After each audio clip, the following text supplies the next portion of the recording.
Welcome to Forest.chat, where we talk about individual endeavour in Western Australia, what it takes, what it means, and how you do it.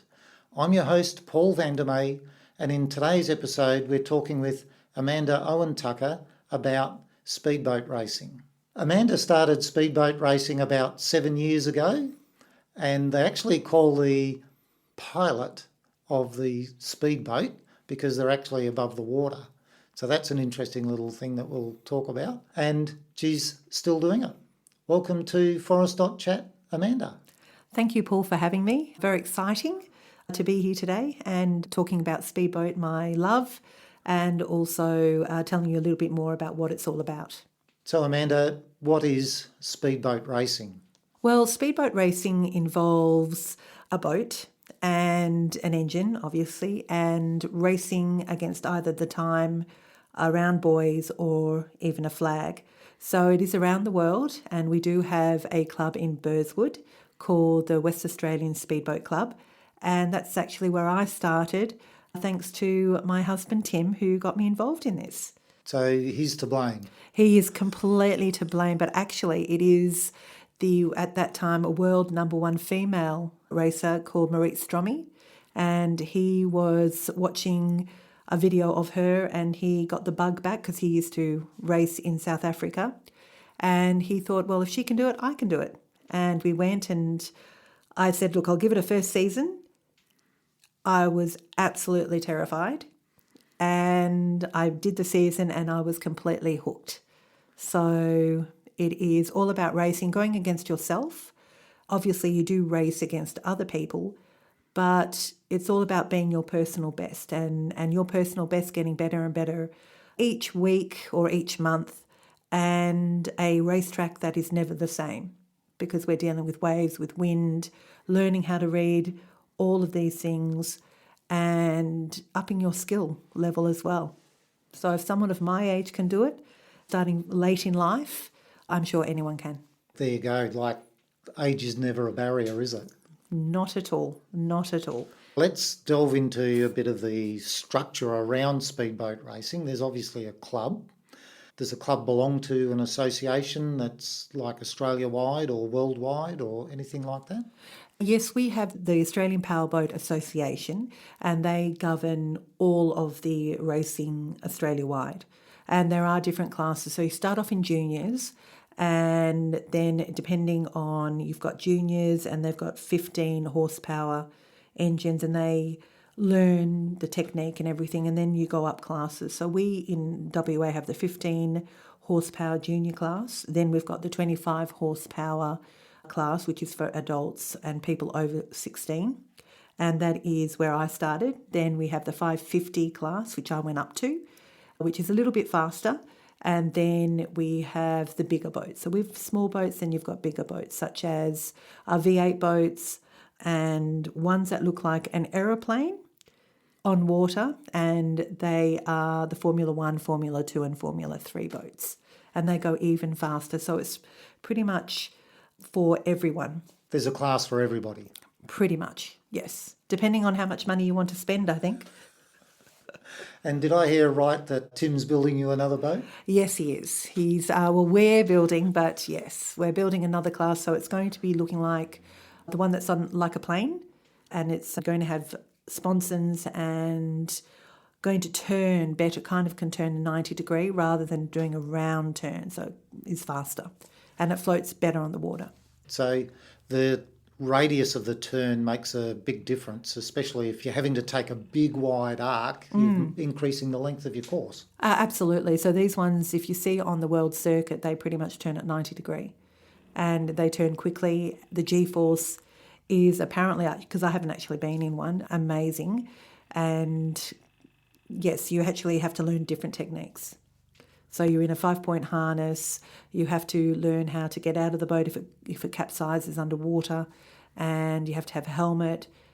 And for these ones, not the one I'm going to be in, but the big ones, you actually have to have breathing, oxygen and all that, just in case it tumbles into the water and they can't get you out quick enough. Right, so like a scuba set, but actually... A tiny tank, yes. Like, think of a fighter pilot. So you've got that mask, the mask on your face, and then you've got the oxygen that pumps in from under cylinder under the seat. So if you do capsize, you don't actually drown. Right, you've got that little bit of air just to survive Yeah, on for... absolutely. But that's not the class I'm in. I'm in the one that if it flips, I will fall out. So that's good. an open cockpit Yes. type. Yeah, open cockpit one. A V hull. My boat is, well, they're all kind of like V hulls, but mine is kind of like what they call a wing boat, where I've got two big wings at the back. And so it kind of floats, and it's a little bit more unstable, but when the air gets onto it, it's actually better in the turning. Right. So these are all new terminology.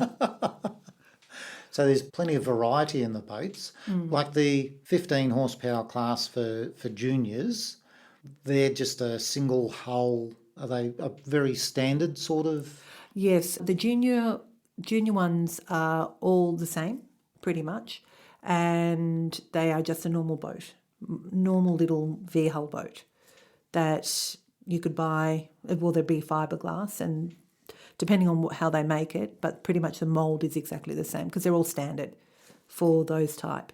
Because they're learning, they can't go a certain speed because it's only got 15 horsepower, and it's easy for little kids to learn rather than having all different types of boats. They're usually just one make, so it's all standard. Right. And then the entry level adults class, the 25 horsepower, are they very much the same? Are they like regulated to be very much the same? Or Well, you've got the V hull and then the wing boat. As I said, I've got the wing boat and Tim's got the wing boat, and the other people in the class have a V hull. And pretty much it's standard. Again, you're only allowed, there's so many rules and regulations that you actually have to have for example, the engine could be a 30 Tahatsu, but then they have a restrictor inside of it to make it a 25. So it doesn't matter what boat you have, it has to have a certain length, but it also has to be 25 horsepower, cannot be any more. Otherwise, it's not the 25 horsepower class. And then when it goes to 550cc, then that's actually modified. So you can have whatever you want, whatever boat you want, but the engine can only go to a top of 550cc. right, but you can tune that 550cc. So Yes. you could spend the rest of eternity trying to make that do the most a 550 can do. Absolutely. And you can, as I said, you can modify the engine. It's the 15 horsepower 25, you cannot modify the engine. 550 class you can. So you can modify it, you can, as long as it's in spec of 550cc, you can do whatever you want to it pretty much. Okay. And that's very, very interesting. A lot of people will try and do all these different things just to get the most power, but without going above the certain cc. And that's pretty much the challenge, because it's very easy to get an engine and do all these things and go past what you're not allowed to. But to keep it in that cc range is actually really hard. When you're looking to modify it, that's... Yes, yeah. yes. What does it? Cubic inches count. Absolutely, it does. It sure does. And what about, I'll call it a pilot's licence? To get a pilot's license or to be a driver, you have to go for a medical, and just to make sure that you're safe. And the Australian Powerboat Association gives you a whole driver's manual that you have to follow. Like, everything has to be in spec. My life jacket is one that I go from my knee all the way up to my shoulders. It's called From Lifeline. It's just an American company, pretty much the only company in the world that does it. Due to the fact you don't want just normal life jacket, because if you've got straps and everything, it can actually get caught. Then you have to have a helmet, and it has to have a certain colour. So I've got a West Australian coloured boat. So it's Suzuki yellow, if you ever see those Suzuki cars that are really, really bright yellow. And then I have a black hull. And so it looks good on the water, so you can see it really easily. But your helmet has to contrast. So I could not have a yellow helmet. It had to be an orange helmet. You can only either have yellow or orange. So I've got this big bright orange helmet that contrasts with my yellow boat, because if you do flip into the water, they can see you very easily. And then you also have to have straps to keep your neck from moving around too much, because you do move around a lot. And then the rest is you have to have flotation in your boat. So everything's about safety. If you don't have the right things, you cannot race. And then you have to have, underneath all of that, you actually have to have a racing suit. So usually people use a go-kart suit or a car suit. You don't need the one that has fire retardant because we're in water, but the one most probably a little bit down for that. I think go-karters use it, or some rally car drivers use them as well. And that's what we use as Yeah, a one thing. So it's easy to get out, and all, as I said, safety is paramount. Yeah, so the rally car suits, the accredited ones or the formally approved ones, Yeah, they do require the fire retardant yeah. side of things. The go-kart ones, I'm not sure about fire retardancy, but Yeah. they're more about if you need to go for a slide down the track or something like that, then they're better in that scenario necessarily than the suit you would wear in a rally car. So it's horses for courses. Oh, But absolutely. clearly there's some common ground there that's suitable. Well, I think it's got to do with, if in case anything does happen, then you are safe, because if you hit the water at speed, it's pretty much hitting concrete. And we do have, one of the requirements for safety is also ballistic shorts, but my life jacket has it built in. But other races don't have what the Lifeline life jackets, so they actually have to buy ballistic shorts, which look like normal shorts you'd buy, most probably, I'd say, water skiing, but they have to be at a certain rating to be able to be used. Because in case you do hit that water, you're not going to get internal damage. Right, so it's to stop water ingress. Is that what it's about, or is it about creating a buffer zone? It's both. It is a buffer zone, but if there is, depending on how you hit it, it's just to stop most probably water hitting the internal organs. I think for safety, as I said, we are very, very big on safety, which you have to be when you're doing a sport where you're travelling on water pretty fast. Absolutely. Well, that's the game, isn't it? It is, it is. And I think that goes with any sport that is extreme. For example, rally car, as we said before, they'd have their safety. Whatever other sport there is, the jet sprint boats, they have a lot of safety as well. Absolutely. So let's move on to the styles of competition. So you talked about sometimes you're racing just against the clock, and other times there are other boats out there as well. So what are the different types of... We have a few, depending on where you are in Australia to what they have, but I'll just do the ones we have in WA. We have what they call a clock start. So just say we all start off at scratch for the very first race, just to say I'm going to go back to 25 horsepower, so I'll do that one first. And the first race, everyone starts off even, and then as soon as a big clock hits 0, everyone goes. And then depending on where you end up in that race, then you're either handicapped for the next races. So you could be 5 seconds off the clock. So when it goes to 0, you still cannot go past the buoy. You have to wait till it's 5 seconds, or it can be 10 seconds, 20 seconds, even up to 45 seconds that you have to start, but other people have gone before you. So obviously you're the faster one, because the more of the handicap you have, the faster you really are. And so what the handicapper tries to do is get everyone near together at the finish line. So it's not just one person dominating and being 3 laps ahead of everyone else. So that's the 25 horsepower. The one I'm in, 550. We also have a clock start, but there's no handicap. So we just start off and then we go for it, because ours is a longer course. Ours is the big boat course, which we call. And then over east, predominantly they all start either with a flag, where there's a ski boat and they have a flag, and then when the flag drops, the race starts, and that can be for bigger boats or little boats. And we've had a few here, but we haven't had them for quite a while, the flag start. But usually everyone starts on pole. And it depends also how fast you are, how many wins you have, where you start. So, for example, if you're the fastest, depending on the club and depending on if it's a championship, if it's Australian championship or whatever, if you're winning, you could be number 1 lane, or you could be number 6 lane. It really depends on what lane you are to where you end up being. Where you sit in the rankings would determine which lane you go into. It can.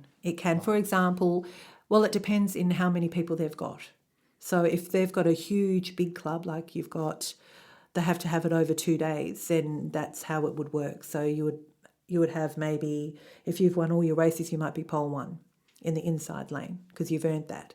But also in some clubs, the beginner can be at pole one because they are the slowest. And sometimes you don't want the slowest near you if you want to go past them. So they're easier to overtake on the outside than on the inside.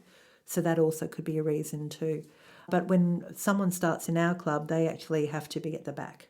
So they're 2 lengths behind everyone else so that they can see how you race and they're not in the way.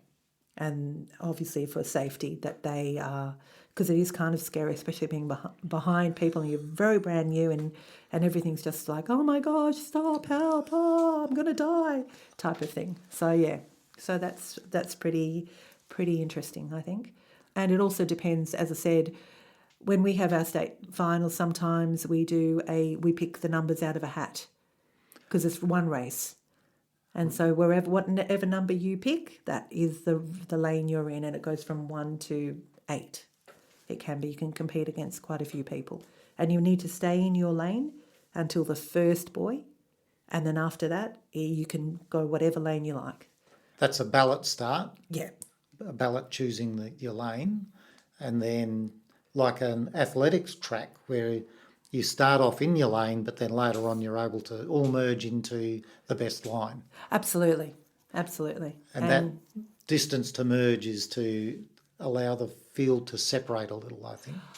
And also it was kind of like, I would say, a little bit of argy-bargy in there to try and get in front because you want the clean water. If you're behind, you've got all the chopped up water that's all been churned up and you've got the big waves coming off other boats.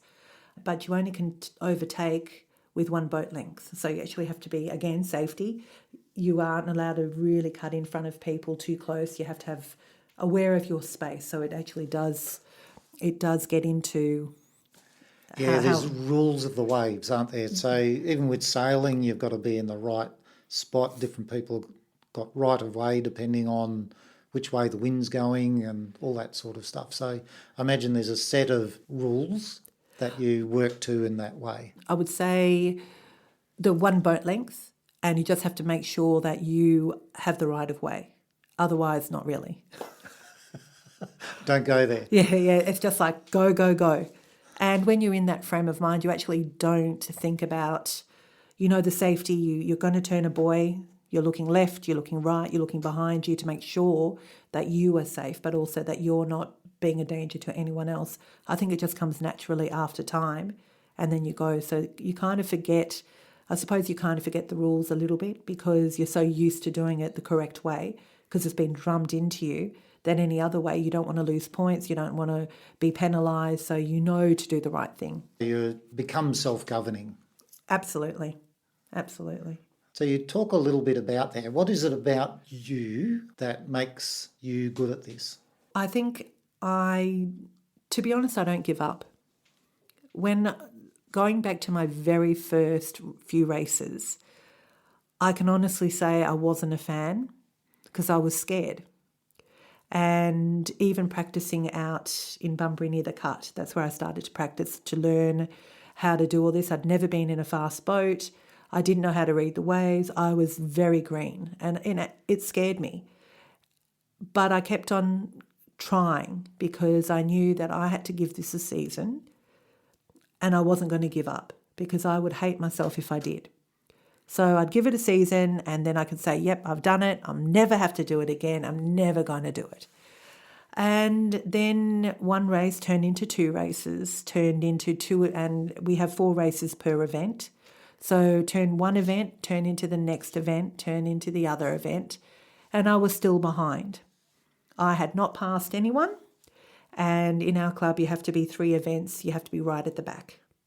You can't, if you pass someone, good on you, but you still have to start at the back. So people way ahead of me. And then I think on the 4th event I said to myself, that's it, I've had enough. I'm not coming last again. And I passed to someone. And it was like I won a gold medal at the Olympics. I passed the last boat, which was not me. And because, I really didn't count because I was still new. And I still remember looking and I'm saying, that's it, I'm not coming last anymore. And I did my absolute hardest. We had to go past a boy and I was scared and I thought, oh no, the waves are too much. And I persisted and I persisted and I got closer and closer and closer and boom, I passed him. And I felt like I had won. I had won gold. I had won the World Championship. I had represented Australia in all the Olympics ever. That's how proud I felt of me. And I came second last. I hadn't even won. And that's when I knew that this is a sport for me. And then when I did do my first win, it was like I had worked really hard to get there. It didn't come easy because I was competing against people who'd been doing this since children. I started at 48. I had never done a sport like this in my life. And I think that resilience would be a great way to sum me up. I never give up and I always do my best. And my best might not be good to start off with, but I learn, I persevere, and I keep on going and going and going until I do succeed, until I do win that race, until I do become, for example, a state champion the first time, until I represent just me but everyone else who is like me. So I think that would sum me up. Just that very first race and I came second last. But it made the biggest difference. Oh, it did. As I said, I felt like I had won the Olympics. I was ready for the gold medal, the song, the National Anthem, and I was, as I said, second last. But I had worked really hard for that. I had worked early mornings practising, Tim being a fantastic coach, telling me how to do this and that and the other, learning to read the waves, and all of these things I had never done before all came together for me to pass one person. And then the next race, I passed two people. And then the next event, I won a race. Wow. You know, people always think of a goal, yes, I'm going to be the first at this, I'm going to be the first at that. No, it's all the little steps to take to get there. Then that's what you need to do. Yeah, you see some people are just like naturally gifted and they live up the front, so to speak. And there's lots of people who are working their way through. Oh, absolutely. And the group I was with, predominantly men, and who had been racing since most probably kids or their children. And as I said, for me, I had never done anything like this and worked really hard to get where maybe someone who had been doing it as a child would find it so easy. You know, they did the motocross, they did all of these scary sports that, you know, they bounce when they fall. When I fall, I don't bounce anymore. It hurts. So that's why I was very cautious, but I tried my hardest and it paid off. Fantastic. Well done. Thank you. You talk about reading waves. Can you give us like a inkling of what that's like? Okay, well, I'm still not very good at it. The person who is brilliant at it would be Tim, a brilliant coach that he is. For me, it's like I have to read the waves in the fact of when I'm coming down the straight. And how are the waves forming to how fast I go? Am I going to ramp them? Because sometimes when I hit a wave, the bow goes up and I can see the sky. Am I going to keep on seeing the sky back into the water? Am I going to see straight ahead again? And because of who I am and I'm very competitive, I pretty much put my foot right down through the floor. So the faster I go and I just go for it. And that's why you need to read the waves, especially on a turn, because sometimes, because you've got the big ferries going at the back, you've got all these big swells coming up and then the wind that comes through. So you have to ride to the conditions, and sometimes the conditions suddenly spring up and you can hit a wave and it can push you sideways or lift you right at the back. And as I said, half of you is not actually in the water. It's your propeller, but if you've got, depending on the type of boat you have, it can actually move you a lot. So that's why you need to be able to read the wind, the waves, and ride to the conditions. And sometimes there's a hole and you don't even see it until you ride on it. So that can be a problem too. Because a hole you're going to dip in and like spear the wave. Yes, absolutely. And that can also sometimes if it hits you and you're going around a buoy, it'll actually make you do a 360.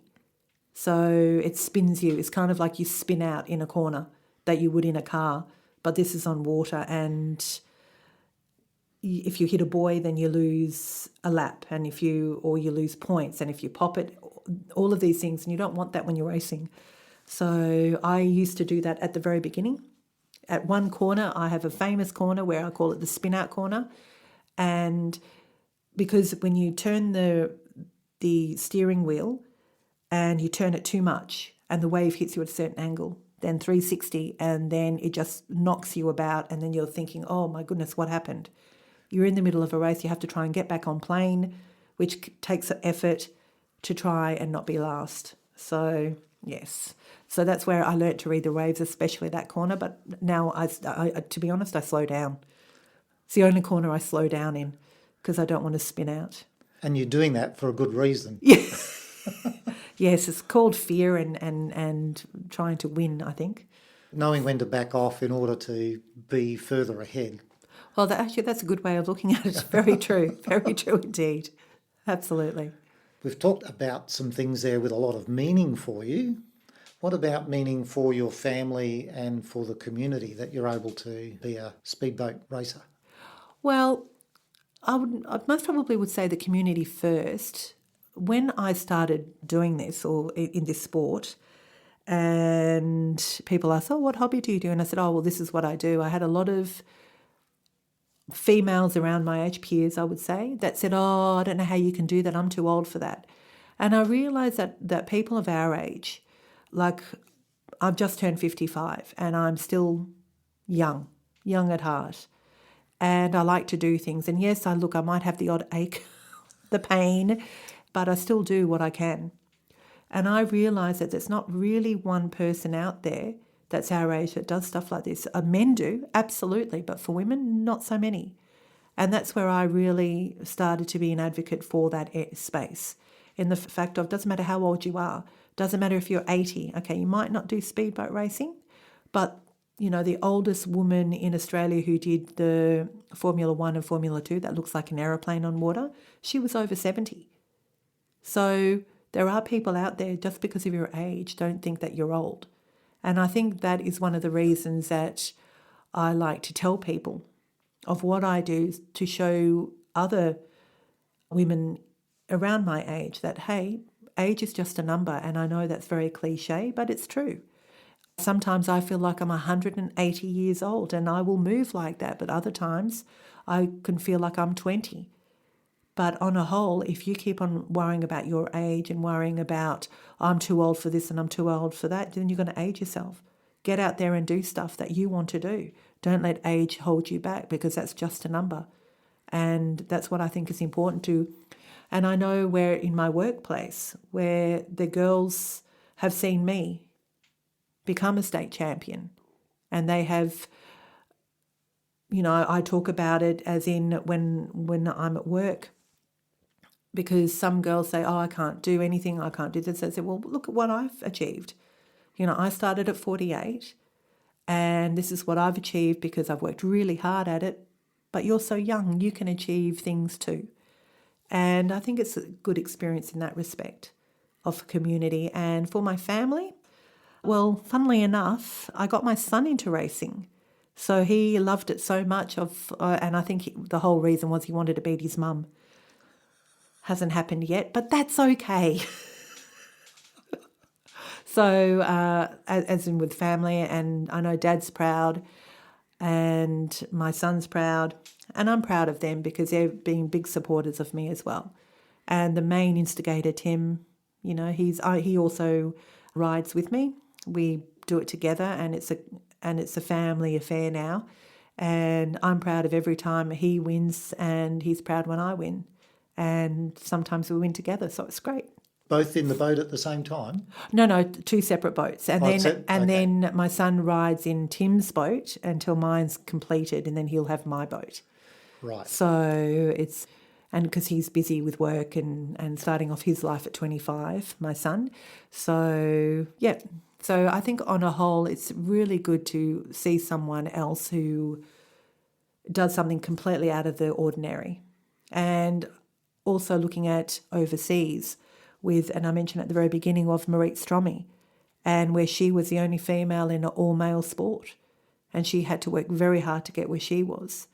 And I think that girls and women, we need role models like that for us as well. It's very easy to have all these, stars on movies and TV, but in real life, for people that you can actually see doing things, I think it's very important that people have someone that they can say, oh, look, I know someone who has done this and they became, state champion at 54, and it's the very first sport that they've done, and other people that have worked in the industry that, they're the minority. Doesn't matter who you are, if you're male, female, or wherever. I think it's important to have that someone to say, well, if they can do it, I can do it too. Being there as the model for other people to see the possibilities is very, very important. Yeah, and in any field, not just in speedboat racing, but in anything, from archery to horse riding to whatever takes anyone's fancy, there's always someone there that has gone, worked really hard to get where they are, and, surprises a lot of people. And hopefully people take a little note of that and adapt it to their own life, so that when they're not feeling the best, or when they are down and they're thinking they can't do something, they have that thought at the back of their head, well, actually, I do remember this story of this person, and this is what they did, and if they can do it, I can do it. And I think that's where it all comes together. Yes, very interesting. Even in the world of comedy, which the episode that went out this morning, we're recording on a Wednesday, so they had the same thing. They looked at people doing things and went, oh, I can do that. And it's most probably more in the world, as in a lot of people doing that and actually waking up to say, look, they can do things, because they've had their blinkers on their eyes for so long that finally they're being removed and they go, oh, I can do that, I can achieve that. And they can. It's just them that's stopping themselves, really, if you think about it. Yes, we can be our own best enemies or our own worst enemies. Absolutely, absolutely. And you only have to look at, I'm going to mention the World Cup, the Soccer World Cup of the Norway, and one player there, I think his name was Erling, and he was told he was too short to actually play for Norway. So the family moved to England, played for England, and then something happened with his father. Big story there. But then he went back to Norway, and he is now the most profitable player because he had a growth spurt.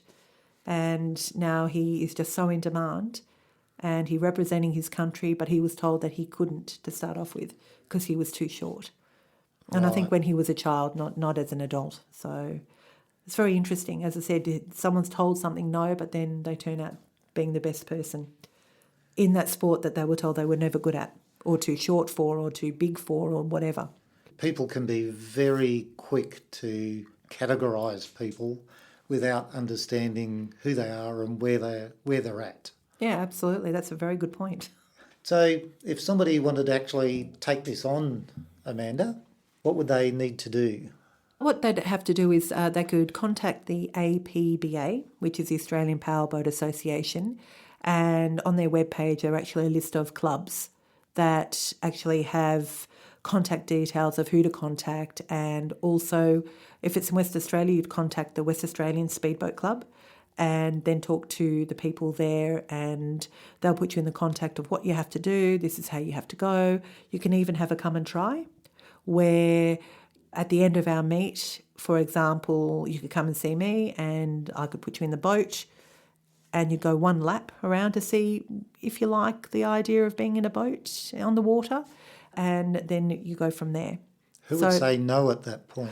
Well, you'd be surprised. You'd be surprised where they realise that when they put the throttle down and it might be a little bit too fast, they didn't realise how fast it went. Or you've got the opposite where people have done motocross and they think, oh no, this is too slow, I need to go up a level. So it can work both ways. And that's how you'd go. So you just go in on the website and then they'll give you all the directions. And then you'd go down the track of when the drivers' packs come out in August, because our season starts in October. So in August, all the new for the new year comes out, all the drivers' packs, and you get your medical done. The doctor has to okay you to make sure that you are not going to be a health risk. And I think that goes for any sport, any extreme sport. And then you just have to pay the Australian fees, the West Australian fees, and then obviously you need a boat. And sometimes clubs have boats that you can borrow, or otherwise you just get a cheap one and then go from there. Is there a bit of a market for the boats? I'm not sure on that one. I know that the club has contact of quite a few different ones, but at the moment I'm not really sure. It wanes. Some boats are on the market, then they go off, and then you don't hear from them again.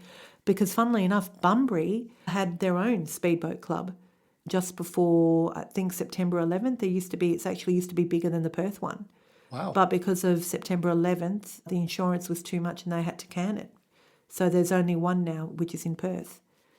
But Bunbury actually used to run it near where the ski beach is. The ski beach up near the Cut. Okay, on the ocean side? Yeah, on the ocean side. Oh, okay. Used to be a club run out there. So there'd be a few boats in backyards here, I'm sure, because they come up now and again. So, and there are people who have the mould, and you can make your own, etc. So there's a lot of options out there. People just need to look. It was interesting, my interview with my state gliding champion, he said there's a whole community around maintaining the gliders. Wow. Is there a similar thing with the boats? Look, there's a lot of help. I would say that we are a small community as well. There are people that will help you, especially the club, in the fact of when we were looking for things, like someone would say, oh, look, there's a 40 Tohatsu here, or we'd say, I found a 25 and pass it on, which are the two-stroke engines, because now that everything's gone to four-stroke, it's actually harder to get to two-stroke engines now. And I would say there is that type of community, but depends on where you are and what you're looking for, of what help is provided. There's a lot of help for juniors. They have a dedicated person that looks after the juniors, but for adults, you've got the class captains, and then they help that class area. But I think we all pitch in now and again to help each other. It's good to get there and make friends. Yeah, I'd say so. And I think everyone is quite friendly, except for the rivalry that comes about if you beat people, as with any sport.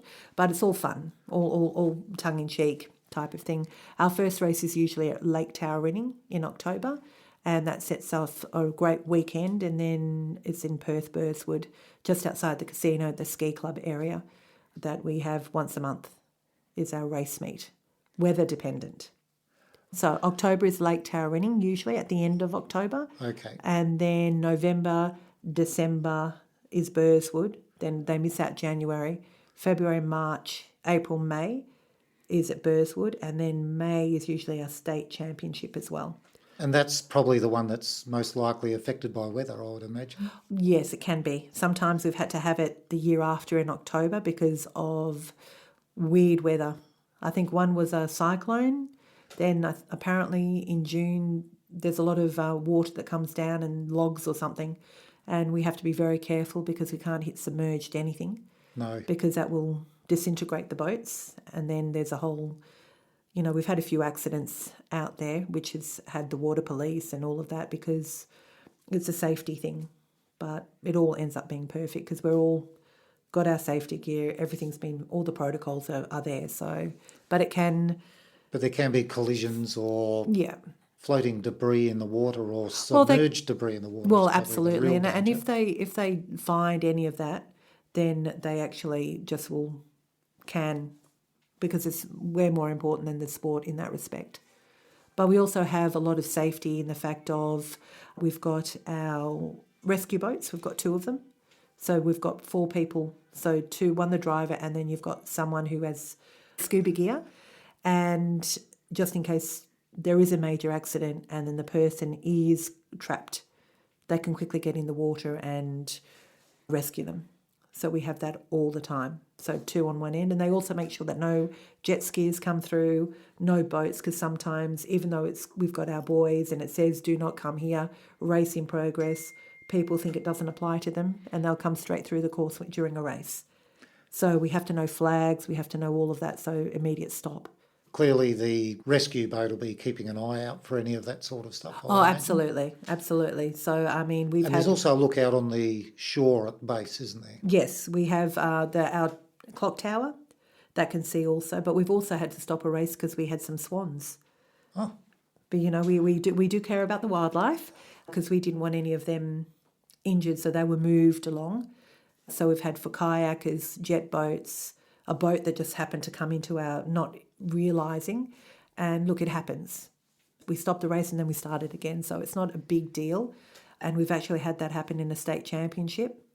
I think it was swans. And yeah, we just started it again and I did better the second time, so it was great. the first one was just the warm-up. Yeah, absolutely, absolutely.